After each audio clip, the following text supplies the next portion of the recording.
But in the vast, unforgiving sands of North Africa, it became a deadly game of chess. At the heart of this brutal campaign was one of military history's most brilliant commanders, German Field Marshal Erwin Rommel, forever known as the Desert Fox. In 1941, Rommel arrived in Libya, taking command of the legendary Afrika Korps. His mission, to push back the British forces that were threatening Italy's colonial holdings. What followed was a masterclass in desert warfare. Rommel's daring maneuvers and lightning-fast blitzkrieg tactics caught the Allies completely off guard.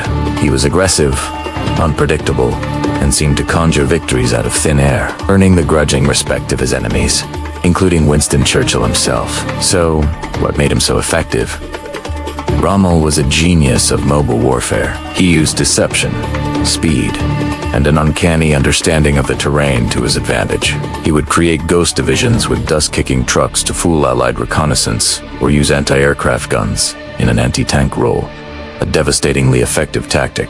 With limited resources and a shoestring supply line, he masterminded stunning victories, capturing the critical port of Tobruk and winning the Battle of Gazala against superior numbers.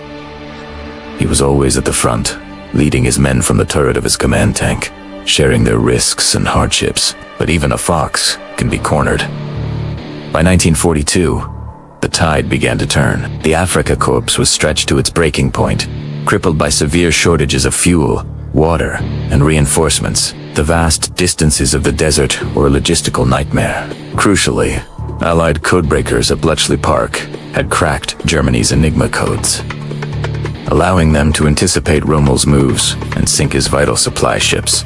The breaking point came at the Second Battle of El Alamein, facing the newly energized British Eighth Army under General Montgomery. Rommel's forces were overwhelmed and forced into a long, bitter retreat. Rommel's war in Africa was over. He was recalled to Europe, where he would later be implicated in the 1944 plot to assassinate Hitler. Faced with the choice of a public show trial or a quiet suicide to protect his family, Rommel chose the latter. He died in October 1944, a tragic end for a legendary soldier. To this day, Erwin Rommel is remembered as one of World War II's greatest tacticians. He was a chivalrous opponent, renowned for treating prisoners of war humanely and fighting what many called a war without hate. A brilliant, complex, and respected figure. His legend was forged forever in the sands of North Africa. Thanks for watching. If you found this piece of history fascinating, please hit that like button and subscribe for more deep dives into the past. See you next time.